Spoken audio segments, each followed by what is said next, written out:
Blood donate ചെയ്യുന്ന സമയത്ത് പലതരത്തിലുള്ള കൺഫ്യൂഷൻ നമ്മുടെ മൈൻഡിലോട്ട് വന്നേക്കാം. ആർക്കൊക്കെ ബ്ലഡ് കൊടുക്കാം, നമുക്ക് എന്തൊക്കെ ട്രീറ്റ്മെൻറ്റ് എടുക്കുമ്പോൾ ബ്ലഡ് കൊടുക്കാൻ പറ്റില്ല, എങ്ങനെയുള്ളവർക്കാണ് ബ്ലഡ് കൊടുക്കാൻ സാധിക്കുക, ഏതൊക്കെ ബ്ലഡ് ഗ്രൂപ്പ് ഉള്ളവർക്കാണ് നമുക്ക് ബ്ലഡ് കൊടുക്കാൻ സാധിക്കുന്നതിനെ പറ്റിയ പലതരത്തിലുള്ള കൺഫ്യൂഷൻസ് പലരുടെയും മൈൻഡിലുണ്ടാവും. എന്നാൽ നമ്മൾ രക്തദാനം ചെയ്യുന്ന സമയത്ത് എന്തൊക്കെ കാര്യങ്ങൾ ശ്രദ്ധിക്കണം, എന്തൊക്കെ രീതിയിൽ നമ്മൾ ആ ബ്ലഡ് ഡൊണേറ്റ് ചെയ്യുമ്പോൾ പ്രിക്കോഷൻസ് എടുക്കണം എന്നുള്ള കാര്യങ്ങളെ പറ്റിയാണ് ഇന്നത്തെ വീഡിയോയിൽ ഡിസ്കസ് ചെയ്യുന്നത്. ഞാൻ ഡോക്ടർ സാജൻ വേഡ്സൺ. എല്ലാവർക്കും ഈ വീഡിയോയിലേക്ക് സ്വാഗതം.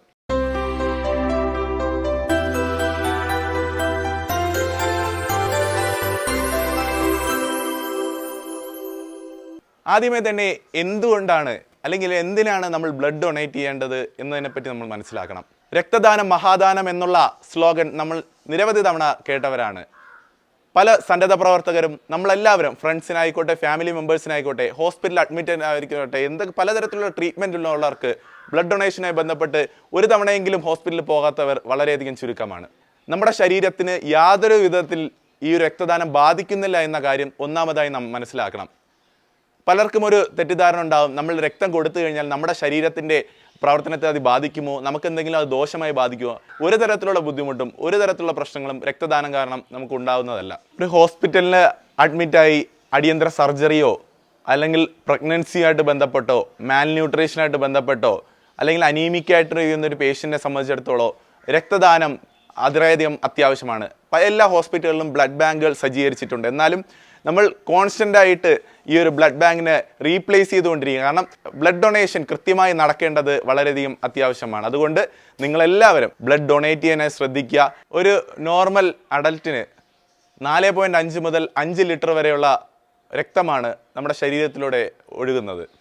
ഇതിൽ തന്നെ നമ്മൾ ഒരു തവണ ബ്ലഡ് ഡൊണേറ്റ് ചെയ്യാൻ പോകുമ്പോൾ 450 മില്ലി ലിറ്ററാണ് നോർമലായി ബ്ലഡ് ഡൊണേറ്റ് ചെയ്യാൻ നമ്മൾ എടുക്കുന്നത്.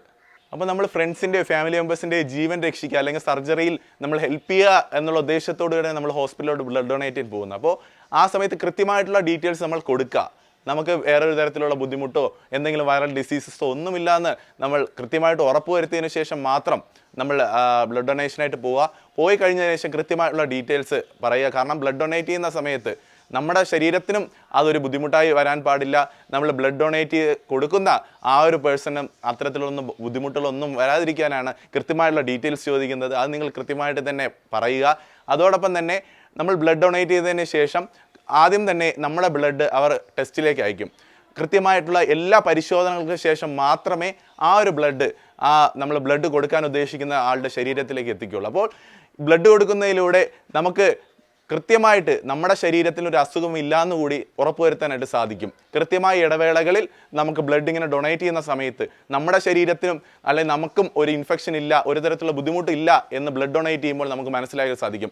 അവർ ആ ടെസ്റ്റ് ചെയ്തതിന് ശേഷം എന്തെങ്കിലും തരത്തിലുള്ള പ്രശ്നങ്ങളുണ്ടെങ്കിൽ അവർ തിരിച്ച് നമ്മളെ കോൺടാക്ട് ചെയ്ത് അറിയിക്കും. അങ്ങനെ കൃത്യമായി ഇടവേളകളിൽ ബ്ലഡ് ഡൊണേറ്റ് ചെയ്യുന്ന ഒരാളെ സംബന്ധിച്ചിടത്തോളം കൃത്യമായി റെഗുലറായിട്ട് അയാൾ ലാബിൽ പോയി ടെസ്റ്റ് ചെയ്യുന്നതിൻ്റെ ആ ഒരു ഗുണവും നിങ്ങൾക്കത് അതിലൂടെ ലഭിക്കും. ഇനി ആർക്കൊക്കെ ബ്ലഡ് ഡൊണേറ്റ് ചെയ്യാമെന്ന് നമ്മൾ പരിശോധിക്കുകയാണെങ്കിൽ ഹെൽത്തി ആയിട്ടുള്ള 18 വയസ്സിനും 65 വയസ്സിനും ഇടയിലുള്ള ഒരു തരത്തിലുള്ള അസുഖങ്ങളും ഇല്ലാത്ത എന്ന് പറഞ്ഞാൽ സെക്ഷുവലി ട്രാൻസ്മിറ്റഡ് ഡിസീസസോ മറ്റു തരത്തിലുള്ള വൈറൽ ഡിസീസസോ ഇൻഫെക്ഷൻസോ അലർജിക് പ്രശ്നങ്ങളോ ഒന്നൊരു ബുദ്ധിമുട്ടും ഇല്ലാത്ത ഹെൽത്തി ആയിട്ടുള്ള ഒരാൾക്ക് ബ്ലഡ് ഡൊണേറ്റ് ചെയ്യാവുന്നതാണ്.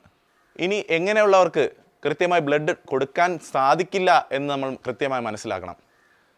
നമ്മൾ ബ്ലഡ് ഡൊണേറ്റ് ചെയ്യുന്നതിന് മുന്നത്തെ ദിവസം കൃത്യമായി ഉറക്കം ലഭിക്കാത്തവരും ചെറിയ പനിയോ ക്ഷീണമോ ബുദ്ധിമുട്ടുകളോ പ്രയാസങ്ങളോ അനുഭവിക്കുന്നവരുണ്ടെങ്കിൽ അവർ കൃത്യമായി ബ്ലഡ് ഡൊണേറ്റ് ചെയ്യുന്നതിൽ വിട്ടു നിൽക്കേണ്ടത് ശ്രദ്ധിക്കേണ്ട കാര്യമാണ്. അനീമിക്കായിട്ടുള്ള ഹീമോഗ്ലോബിൻ അളവിനില്ലാത്തവരും അതിൽ അനീമിക്കായിട്ടുള്ള പേഴ്സൺസ് ബ്ലഡ് ഡൊണേഷൻ ഒഴിവാക്കുക. പിന്നെ പ്രഗ്നൻ്റ് ആയിരിക്കുന്നവർ കൃത്യമായി ബ്ലഡ് ഡൊണേഷനിൽ നിന്ന് ഒഴിവാക്കുക. ബ്രസ്റ്റ് ഫീഡിങ് ആയിട്ടുള്ള മുലയൂട്ടുന്ന അമ്മമാരുണ്ടെങ്കിൽ അവരും ഈ ഒരു ബ്ലഡ് ഡൊണേഷനിൽ നിന്ന് കൃത്യമായി വിട്ടു നിൽക്കുക. മെഡിക്കേഷൻസ് സ്ഥിരമായി എടുക്കുന്നുണ്ടെങ്കിൽ കൃത്യമായി മെഡിസിൻ എടുത്തുകൊണ്ടിരിക്കുന്നവരാണെങ്കിൽ ബ്ലഡ് ഡൊണേഷനിൽ നിന്ന് വിട്ടു നിൽക്കുക. ബ്ലഡ് ഡൊണേറ്റ് ചെയ്യുന്ന സമയത്ത് ആൻറ്റിബയോട്ടിക്സ് കഴിക്കുന്നവരാണെങ്കിൽ അവരും ഈ ഒരു ബ്ലഡ് ഡൊണേഷൻ ചെയ്യാതിരിക്കുക. ഇനി നേരത്തെ സൂചിപ്പിച്ചതുപോലെ എന്തെങ്കിലും തരത്തിലുള്ള ഇൻഫെക്ഷൻസോ സെക്ഷുവലി ട്രാൻസ്മിറ്റഡ് ഡിസീസസോ ഉള്ളവരാണെങ്കിൽ തീർച്ചയായും അവർ ബ്ലഡ് ഡൊണേഷനിൽ നിന്ന് പൂർണ്ണമായി വിട്ടു നിൽക്കുക. നമ്മളൊരു ജീവകാരുണ്യ പ്രവൃത്തിയാണ്, മറ്റുള്ളവരുടെ ജീവൻ രക്ഷിക്കാനുള്ള ഒരു ഉദ്യമമാണ് ബ്ലഡ് ഡൊണേഷൻ എന്ന് പറയുന്നത്. അപ്പോൾ അതുകൊണ്ട് തന്നെയാണ് നമ്മൾ ഈ കാര്യങ്ങളെല്ലാം കൃത്യമായി മനസ്സിലാക്കിയതിന് ശേഷം മാത്രമേ ഈ ഒരു ബ്ലഡ് ഡൊണേഷന് പോകാവൂ. Sexually transmitted disease, HIV, syphilis അങ്ങനെയുള്ള പേഷ്യൻസിന് അത്തരത്തിലുള്ള ബുദ്ധിമുട്ടുള്ളവരൊന്നും ബ്ലഡ് ഡൊണേറ്റ് ചെയ്യാതിരിക്കുക. പലരും എന്നോട് ചോദിച്ചൊരു സംശയമാണ്, ടാറ്റു ചെയ്തവർക്ക് ബ്ലഡ് ഡൊണേറ്റ് ചെയ്യാമോ എന്നുള്ളത്. ടാറ്റു ചെയ്തവർക്ക് ബ്ലഡ് ഡൊണേറ്റ് ചെയ്യാം, എന്നാൽ റീസെൻ്റായിട്ട് ഒരു 6 മാസത്തെ ഇടവേളയെങ്കിലും കൊടുക്കണം എന്നുള്ളതാണ്. നമ്മൾ ടാറ്റു ചെയ്ത് ഒരു 6 മാസത്തിനകത്ത് ബ്ലഡ് ഡൊണേറ്റ് ചെയ്യാതിരിക്കുക. നമ്മൾ കൃത്യമായി ഈ ഒരു കാര്യം ബ്ലഡ് ഡൊണേറ്റ് ചെയ്യുന്നതിന് മുമ്പേ ഡോക്ടറെ അറിയിച്ചതിന് ശേഷം ചെയ്യുന്നതായിരിക്കും നല്ലത്. 18 മുതൽ 65 വയസ്സുള്ള ഒരു ഹെൽത്തി അഡൽറ്റിന് ബ്ലഡ് ഡൊണേറ്റ് ചെയ്യാമെന്ന് പറഞ്ഞു കഴിഞ്ഞു. അവർക്ക് കൃത്യമായി 45 കിലോഗ്രാമിന് മുകളിലെങ്കിലും കൃത്യമായി വെയിറ്റ് ഉള്ളവർ മാത്രം ബ്ലഡ് ഡൊണേറ്റ് ചെയ്യുക. അതുപോലെ തന്നെ ബ്ലഡ് ഡൊണേറ്റ് ചെയ്യുന്നതിന് മുന്നേ കൃത്യമായി ശരീരത്തിന് ആവശ്യമുള്ള വെള്ളം കുടിക്കുക. കാരണം നമ്മുടെ ശരീരത്തിന് 1/2 ലിറ്ററോളം ഫ്ലൂയിഡാണ് ലോസ് ആവുന്നത്. ബ്ലഡ് ഡൊണേഷന് മുന്നും ശേഷവും കൃത്യമായി ആവശ്യത്തിന് വെള്ളം കുടിക്കുക. ഈ കാര്യങ്ങൾ, വെയിറ്റും ഹീമോഗ്ലോബിൻ കൃത്യമായ അളവിലുണ്ടോ എന്നുള്ള കാര്യങ്ങളും നിങ്ങൾ ശ്രദ്ധിച്ച് ബ്ലഡ് ഡൊണേറ്റ് ചെയ്യുക. എന്തുകൊണ്ട് നിങ്ങൾ ബ്ലഡ് ഡൊണേറ്റ് ചെയ്യണം എന്ന് പറയാനുള്ള ഒരു 5 റീസൺ ഉണ്ട്. ആ 5 റീസണിനെ പറ്റിയാണ് ഞാൻ പറയാൻ ഉദ്ദേശിക്കുന്നത്. ഒന്നാമതായിട്ട്, നമ്മൾ ബ്ലഡ് ഡൊണേറ്റ് ചെയ്ത് 48 മണിക്കൂറിനകം ബോഡിക്കകത്ത് നമ്മൾ റെഡ് ബ്ലഡ് സെൽസ് പുതുതായിട്ട് RBCകളെ ഉണ്ടാക്കാനായിട്ട് തുടങ്ങും. ഒന്നാമതായിട്ട് നമ്മുടെ ശരീരത്തിൽ ഉണ്ടാകുന്ന ഒരു ബെനിഫിറ്റാണ് ഇത്തരത്തിലുള്ള ശരീരത്തിൻ്റെ പ്രവർത്തനം. രണ്ടാമതായി, നമ്മൾ കൃത്യമായ ഇടവേളയിൽ ബ്ലഡ് ഡൊണേറ്റ് ചെയ്യുന്നതിലൂടെ ഹേർട്ട് സംബന്ധമായിട്ടുള്ള ഡിസീസസ് കുറയും എന്നാണ് ലേറ്റസ്റ്റ് ആയിട്ടുള്ള പഠനങ്ങൾ സൂചിപ്പിക്കുന്നത്. മൂന്നാമതായി, നമ്മൾ ഈ ബ്ലഡ് ഡൊണേറ്റ് ചെയ്യുന്നതിലൂടെ നമ്മുടെ ശരീരത്തിലുള്ള കലോറി 500 മുതൽ 600 വരെയുള്ള കലോറി ബേൺ ചെയ്യും എന്നും ഈ ബ്ലഡ് ഡൊണേഷൻ്റെ മറ്റൊരു പ്രത്യേകതയാണ്. ഇതിലൂടെ നമുക്ക് എക്സസൈസിലൂടെ ബേൺ ചെയ്യുന്ന കലോറിയേക്കാൾ 500 to 600 കലോറി ബേൺ ചെയ്യുന്നു എന്നും നമുക്കിത് കൃത്യമായി മനസ്സിലാക്കാം. നാലാമതായി, ഞാൻ നേരത്തെ ഈ വീഡിയോയിൽ പറഞ്ഞതുപോലെ തന്നെ ഫ്രീ ആയിട്ടുള്ള ഒരു ബ്ലഡ് ടെസ്റ്റ് നമുക്ക് ഈ ബ്ലഡ് ഡൊണേഷനിലൂടെ കിട്ടുന്നു. കൃത്യമായി എന്ത് തരത്തിലുള്ള അസുഖമുണ്ടോ, ഇൻഫെക്ഷനോ സെക്ഷൽ ട്രാൻസ്മിറ്റഡ് ഡിസീസസോ ഉണ്ടോ എന്ന് കണ്ടുപിടിക്കാൻ തരത്തിലുള്ള ടെസ്റ്റുകൾ ഈ ബ്ലഡ് ഡൊണേഷന് മുന്നേ ചെയ്യുന്നതാണ്.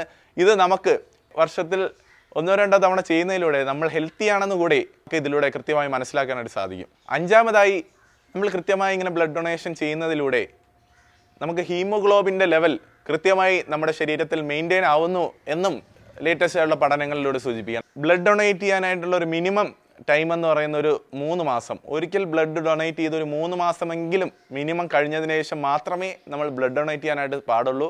കൃത്യമായി ബ്ലഡ് ഡൊണേറ്റ് ചെയ്യണം എന്ന് പ്രസ്താവിക്കുന്ന ഒരു 5 പോയിന്റ്സാണ് ഞാൻ നിങ്ങളോട് പറഞ്ഞത്. അതുകൊണ്ട് തന്നെയാണ് നമ്മൾ ബ്ലഡ് ഡൊണേറ്റ് ചെയ്യുന്നതോടെ നമ്മൾ മറ്റുള്ളവരുടെ ജീവിതം രക്ഷിക്കുകയും ഒരു കാരുണ്യ പ്രവൃത്തി ചെയ്യുകയും നിങ്ങൾക്കും കൂടെ ബെനിഫിറ്റ് കിട്ടുന്നു എന്നും കൂടെ മനസ്സിലാക്കി വേണം നിങ്ങൾ ബ്ലഡ് ഡൊണേറ്റ് ചെയ്യാനായിട്ട്. ബ്ലഡ് ഡൊണേഷൻ എന്തിനാണ് ചെയ്യുന്നത്, എന്തൊക്കെ ബെനിഫിറ്റ്സ് കിട്ടും, എങ്ങനെയുള്ളവരാണ് ബ്ലഡ് ഡൊണേറ്റ് ചെയ്യേണ്ടത് എന്നതിനെ പറ്റിയൊക്കെ ഡീറ്റെയിൽ ആയിട്ട് ഡിസ്കസ് ചെയ്ത് കഴിഞ്ഞു. ബ്ലഡ് ട്രാൻസ്ഫ്യൂഷൻ ചെയ്യുന്ന സമയത്ത്, ബ്ലഡ് ഡൊണേറ്റ് ചെയ്യുന്ന സമയത്ത് കൃത്യമായി നമ്മളൊരു കോമ്പാക്റ്റബിലിറ്റി ഉണ്ടെങ്കിൽ മാത്രമേ ബ്ലഡ് ട്രാൻസ്ഫ്യൂസ് ചെയ്യാൻ സാധിക്കൂ. ഉദാഹരണത്തിന്, ബ്ലഡ് ഗ്രൂപ്പിംഗ് അടിസ്ഥാനമാക്കിയാണ് ബ്ലഡ് ഡൊണേറ്റ് ചെയ്യുന്നത്. നമ്മൾ ഒരു ഹോസ്പിറ്റലിലോ ഫ്രണ്ട്സിനോ ബ്ലഡ് ഡൊണേറ്റ് ചെയ്യുന്ന സമയത്തും ബ്ലഡ് ഗ്രൂപ്പ് അനുസരിച്ചാണ് ഓരോ ബ്ലഡ് ഗ്രൂപ്പിലുള്ളവരാണ് നമ്മൾ കൃത്യമായിട്ട് അവരെ കണക്ട് ചെയ്ത് നമ്മൾ ബ്ലഡ് ഡൊണേറ്റ് ചെയ്യുന്നത്. ബ്ലഡ് ടൈപ്പുകൾ ഡിറ്റർമൈൻ ചെയ്യുന്നത് ആ ബ്ലഡ് ടൈപ്പിലുള്ള ആൻറ്റിജൻ വെച്ചിട്ടാണ്. ഓരോ ബ്ലഡ് ടൈപ്പിനെയും കൃത്യമായ ആൻറ്റിജൻ വെച്ചിട്ടാണ് ബ്ലഡ് ഗ്രൂപ്പിംഗ് ഡിറ്റർമൈൻ ചെയ്തിരിക്കുന്നത്. സേഫ് ആയിട്ടുള്ള ഇത്തരത്തിലുള്ള ബ്ലഡ് ട്രാൻസ്ഫ്യൂഷൻ ചെയ്യണം. ബ്ലഡ് ഗ്രൂപ്പിംഗ് കൃത്യമായി ആ ഒരു കോമ്പാക്റ്റബിലിറ്റി അനുസരിച്ച് മാത്രമേ ബ്ലഡ് ട്രാൻസ്ഫ്യൂസ് ചെയ്യാവൂ എന്നുള്ളത് കൃത്യമായി മനസ്സിലാക്കുക. ഇപ്പോൾ 600-ലധികം ആൻറ്റിജൻസ് ഉള്ളത് കൊണ്ട് തന്നെ പലതരത്തിലുള്ള ആൻറ്റിജൻസ് കാരണം റെയർ ബ്ലഡ് ഗ്രൂപ്പിംഗ് ഉണ്ടാകാറുണ്ട്. നമ്മൾ കൃത്യമായി ABO ബ്ലഡ് ഗ്രൂപ്പിനെ പറ്റി മനസ്സിലാക്കുക. ഞാൻ നേരത്തെ പറഞ്ഞതുപോലെ പലതരത്തിലുള്ള ആൻറ്റിജൻസ് ഉണ്ട്. ആൻറ്റിജൻസിനെ ഡിറ്റർമൈൻ ചെയ്തുകൊണ്ടാണ് ഓരോരുത്തർ ബ്ലഡ് ഗ്രൂപ്പിംഗ് ചെയ്യുന്നത്. അതിൽ തന്നെ ABO ബ്ലഡ് ഗ്രൂപ്പ് എന്ന് പറയുമ്പോൾ നമുക്ക് A positive, B positive, AB positive, O positive, O negative, AB negative, A negative, B negative, അങ്ങനെ പലതരത്തിലുള്ള ABO ബ്ലഡ് ഗ്രൂപ്പിംഗ് ആണ് നമ്മൾ കൃത്യമായിട്ടൊന്ന് മനസ്സിലാക്കുക. അതിൽ തന്നെ പോസിറ്റീവ്, നെഗറ്റീവ് എന്ന് പറയുന്ന റീസസ് ഫാക്ടർ, നമ്മുടെ ശരീരത്തിലുള്ള റീസസ് ഫാക്ടറിനെ ഡിറ്റർമൈൻ ചെയ്തുകൊണ്ട് നമ്മൾ ബ്ലഡ് സെൽസിൻ്റെ മുഖത്തുള്ള ഒരു പ്രോട്ടീനാണ് വെച്ചിട്ടാണ് നമ്മൾ പോസിറ്റിവിറ്റിയും നെഗറ്റീവിനെയും പറയുന്നത്. ആ പോസിറ്റീവ് ആണെങ്കിൽ ആ ഒരു പ്രോട്ടീൻ ഫാക്ടർ അവിടെ പ്രസൻ്റ് ആണ്, നെഗറ്റീവ് ആണെങ്കിൽ ആ പ്രോട്ടീൻ ഫാക്ടർ ഇല്ല എന്നാണ് കൃത്യമായിട്ട് മനസ്സിലാക്കേണ്ടത്. അപ്പോൾ ഏതൊക്കെ ബ്ലഡ് ഗ്രൂപ്പിലുള്ളവർക്ക് ഏതൊക്കെ തരത്തിലുള്ള ബ്ലഡ് കൊടുക്കാം എന്ന ABO ബ്ലഡ് ഗ്രൂപ്പിംഗ് വഴി എങ്ങനെയാണെന്ന് ഞാൻ ഒരു ചാർട്ട് ഈ ഒരു വീഡിയോയിൽ കൊടുക്കുകയാണ്. അപ്പോൾ ഈ ചാർട്ട് മനസ്സിലാക്കുന്നതിന് മുമ്പേ തന്നെ നിങ്ങൾ ഒരു കാര്യം ശ്രദ്ധിക്കുക. യൂണിവേഴ്സലായിട്ട് ഡോണർ എന്ന് പറയുന്നത് O നെഗറ്റീവ് ആണ്. O നെഗറ്റീവ് ബ്ലഡ് ഗ്രൂപ്പ് ഉള്ള ഒരാൾക്ക് ഏത് ബ്ലഡ് ഗ്രൂപ്പ് ഉള്ള ഒരാൾക്കും ഡൊണേറ്റ് ചെയ്യാനായിട്ട് സാധിക്കും. എന്നാൽ റിസീവ് ചെയ്യാൻ സാധിക്കില്ല. ആ ബ്ലഡ് ഗ്രൂപ്പുകാർക്ക് ഏത് ബ്ലഡ് ഗ്രൂപ്പിലുള്ള ആളെയും ഹെൽപ്പ് ചെയ്യാനായിട്ട് സാധിക്കും, ആർക്ക് വേണം ബ്ലഡ് കൊടുക്കാനായിട്ട് സാധിക്കും. പിന്നെ യൂണിവേഴ്സലായിട്ട് അക്സെപ്റ്റർ എന്ന് പറഞ്ഞാൽ യൂണിവേഴ്സലായിട്ട് നമുക്ക് ഏത് ബ്ലഡ് ഗ്രൂപ്പ് വേണോ സ്വീകരിക്കാൻ സാധിക്കുന്നത് AB പോസിറ്റീവ് ബ്ലഡ് ഗ്രൂപ്പുകാർക്കാണ്. അപ്പോൾ AB പോസിറ്റീവ് ബ്ലഡ് ഗ്രൂപ്പുകാർക്ക് ഏതൊരാളുടെ ബ്ലഡും നമുക്ക് റിസീവ് ചെയ്യാനായിട്ട് സാധിക്കും. O നെഗറ്റീവുകാർക്ക് ആർക്ക് വേണോ കൊടുക്കാനാണ്. ഇനി നിങ്ങളെല്ലാവരും സ്ക്രീനിൽ കാണുന്ന ചാർട്ട് പരിശോധിക്കുമ്പോൾ A പോസിറ്റീവ് ബ്ലഡ് ഉള്ള ഒരാൾക്ക് A പോസിറ്റീവ് AB പോസിറ്റീവ് ഉള്ള ബ്ലഡ് ഗ്രൂപ്പ് ഉള്ള ഒരാൾക്ക് ഡൊണേറ്റ് ചെയ്യാനായിട്ട് സാധിക്കും. A പോസിറ്റീവ് ആൾക്ക് A positive A negative O positive O negative blood ഗ്രൂപ്പുകാരിൽ നിന്ന് ബ്ലഡ് റിസീവ് ചെയ്യാനായിട്ട് സാധിക്കും. ഇനി O പോസിറ്റീവ് ബ്ലഡ് ഗ്രൂപ്പ് ഉള്ള ഒരാളെ സംബന്ധിച്ചിടത്തോളം O positive A positive B positive AB positive എന്നീ ബ്ലഡ് ഗ്രൂപ്പുകാർക്ക് കൊടുക്കാനായിട്ട് സാധിക്കും. O പോസിറ്റീവ് O നെഗറ്റീവ് ഉള്ളവരായിരുന്നു റിസീവ് ചെയ്യാനായിട്ട് സാധിക്കാൻ പറ്റുള്ളൂ. അതിനുശേഷം B പോസിറ്റീവുകാരനെ സംബന്ധിച്ചിടത്തോളം B positive AB positive blood group ഉള്ള ഒരാൾക്ക് കൊടുക്കാനായിട്ട് സാധിക്കും. ഇതിൽ തന്നെ B positive B negative O positive O negative blood ഗ്രൂപ്പുകാരിൽ നിന്ന് റിസീവ് ചെയ്യാനായിട്ട് സാധിക്കും. AB പോസിറ്റീവ് ബ്ലഡ് ഗ്രൂപ്പുകാരന് AB പോസിറ്റീവ് ബ്ലഡ് ഗ്രൂപ്പുകാരന് മാത്രമേ കൊടുക്കാനായിട്ട് സാധിക്കൂ. എന്നാൽ ഏതൊരു ബ്ലഡ് ഗ്രൂപ്പുള്ള ഒരാളിൽ നിന്നും നേരത്തെ പറഞ്ഞതുപോലെ റിസീവ് ചെയ്യാനായിട്ട് സാധിക്കും. AB പോസിറ്റീവുകാരൻ എന്നും ഭാഗ്യവാനാണ്, ആരിൽ നിന്ന് വേണോ ബ്ലഡ് സ്വീകരിക്കാനായിട്ട് സാധിക്കും. അതുപോലെ തന്നെ O നെഗറ്റീവ് ബ്ലഡ് ഗ്രൂപ്പുകാരന് ആർക്ക് വേണോ ബ്ലഡ് ഡൊണേറ്റ് ചെയ്യാനായിട്ട് സാധിക്കും. A നെഗറ്റീവ് ബ്ലഡ് ഗ്രൂപ്പുള്ള ഒരാൾക്ക് A positive A negative AB positive AB negative എന്നീ ബ്ലഡ് ഗ്രൂപ്പുകാരിൽ നിന്ന് ബ്ലഡ് ഡൊണേറ്റ് ചെയ്യാനായിട്ട് സാധിക്കും.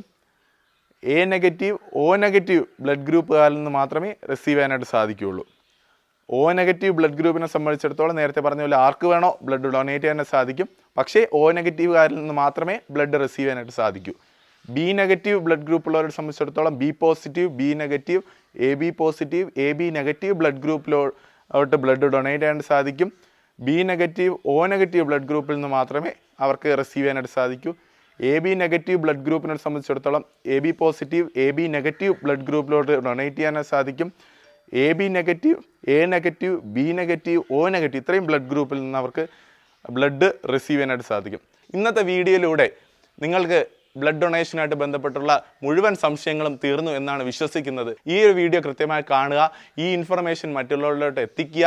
എന്തെങ്കിലും ഡൗട്ട് ഉണ്ടെങ്കിൽ താഴെ കാണുന്ന ഫോൺ നമ്പറിൽ നിങ്ങൾ ബന്ധപ്പെടുക, അതിനുള്ള കൃത്യമായിട്ടുള്ള മറുപടികൾ നൽകുന്നതാണ്. ഇനിയും മറ്റ് അനേകം വീഡിയോസ് ചെയ്യാൻ ആഗ്രഹിക്കണം. എന്തെങ്കിലും സജഷൻസ് ഉണ്ടെങ്കിൽ നിങ്ങൾ ആ ഒരു കമൻറ്റ് ബോക്സിൽ രേഖപ്പെടുത്തുക. ഇനിയും നല്ലൊരു ഇൻഫോർമേറ്റീവ് വീഡിയോ ആയിട്ട് അടുത്തൊരു ദിവസം കാണാം. എല്ലാവർക്കും നമസ്കാരം.